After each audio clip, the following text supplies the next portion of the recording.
Okay, people, we're here. We're sitting here with my brother, once again, Zion Lexx. We ain't do this in a minute, but he's here. He brought us some visitors to the Avdiel Levi channel. He brought us Brother Hugh, all the way from Milwaukee. And Brother Tosh from right here from Brooklyn, New York. Shalom, shalom. Shalom, shalom. So we're gonna just ask the brothers a few questions. First, let me start out with Brother Zion. What you been up to? What's been going on, my brother? What's new in the Zion Lexx world? Because it's a whole world. The Zion Lexx thing is like a whole world. Well, first and foremost, giving all honor and praise to the Creator, the Holy One of Israel, the God of our ancient forefathers, the God of Abraham, Isaac, and Jacob. It's been a blessing to be around this long. I'm approaching my birthday, which actually comes in about 2 weeks. I'll be 39. That's 39 years around this sun. And it's an amazing feeling because as far as I'm concerned, living in America, being a black man, and making it to these ages, we defied a lot of standards, a lot of statistics, so to speak. So I'm very, very happy about that. I'm also happy about the fact that in the last couple of years, my journey and my walk has invited some great people into my life that's actually broadening my lane and expanding my journey, both spiritual and intellectual, and I'm very, very happy about that. What's been going on in my life is that I'm just trying to expand on the brand, on the Zion Lexx brand, on trying to do whatever I have to do to spread the message of the Creator as far as I'm good at doing. And I love the fact that you've been a brother 10 toes on the ground for me, hands down, have been very supportive of me, and it helps. I don't have a lot of people in my corner.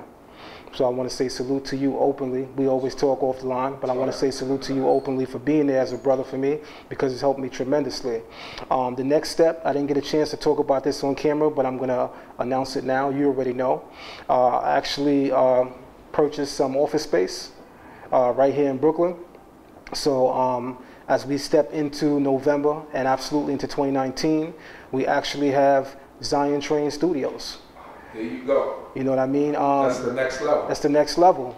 And what's beautiful about it is that it's given me the ability to do things the way that I envision doing it.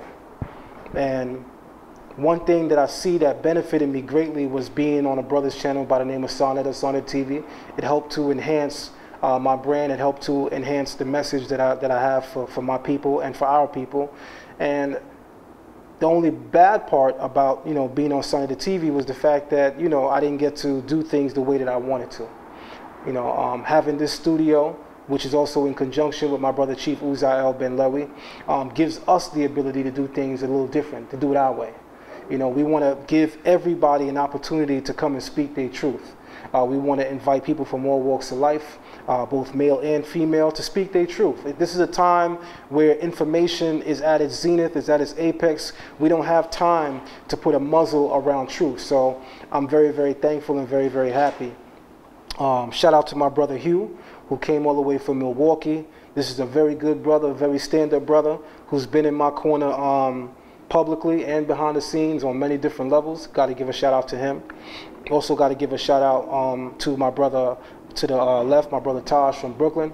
These are two brothers that in my recent history have definitely been some very good brothers.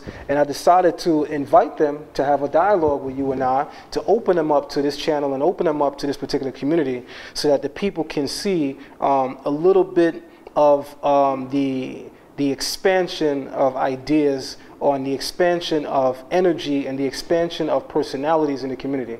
We don't just have people that are seasoned and experienced. We have people that are transitioning into this way of life, have a very, very powerful message to share, and I think, based on my experience with them, that their journey is very pertinent to express on camera. And with that, I'd like to introduce Brother Hugh to the left of me. Brother Hugh, welcome to the Avdiel Levi channel.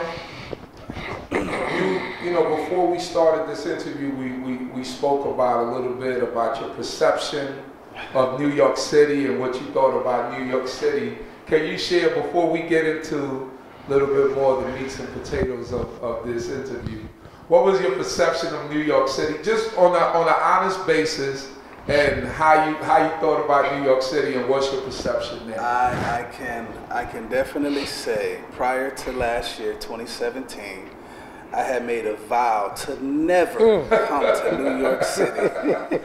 I made a complete vow to never come to New York City. That's deep.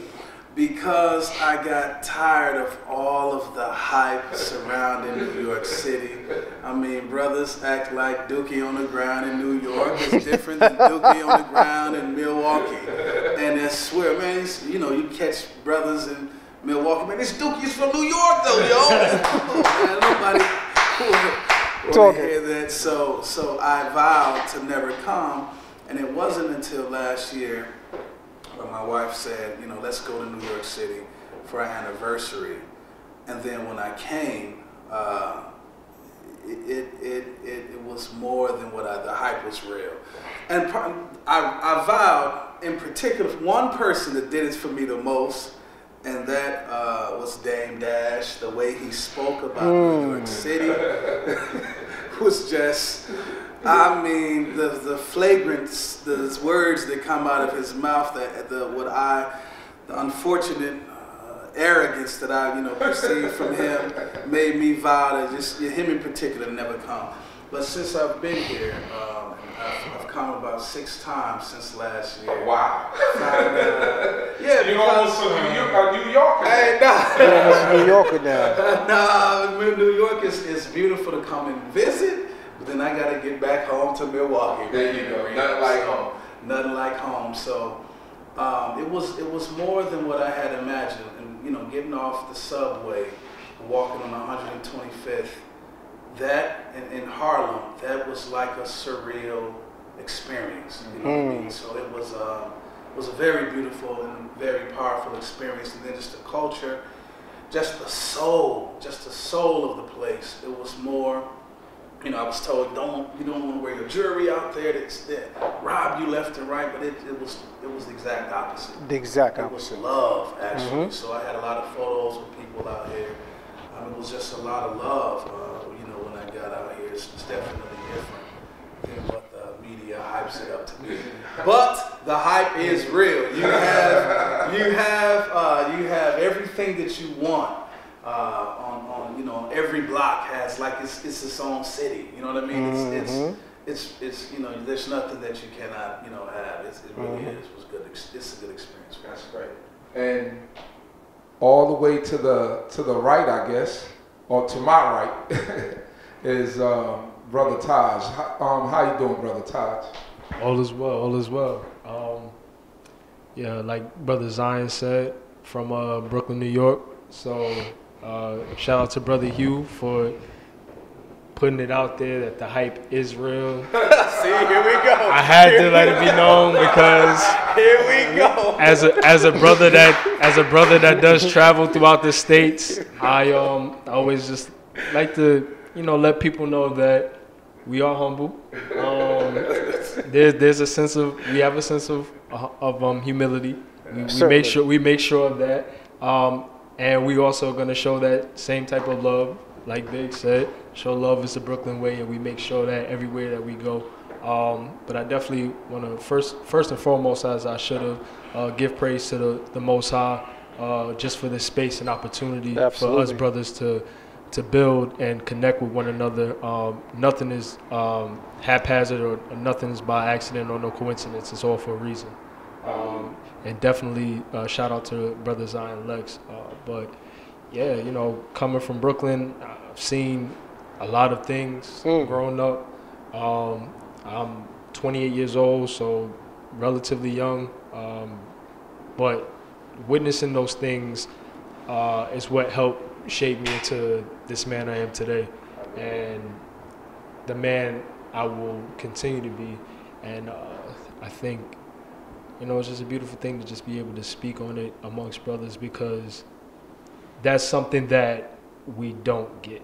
I think as black men in America, they try to silence us more and more. They sure do. As the years go by, there's so many different, that like the adversary is just, you know, the adversity is just crazy at this point in time.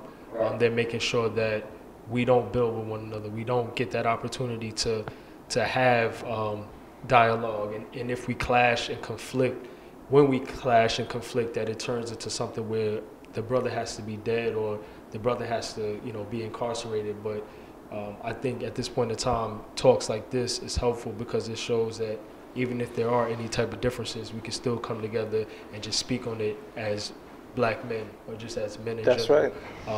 And this is a powerful thing because people need to see this. This is how stand up and upright and righteous men go about making it happen. So, it's all up. Thank you.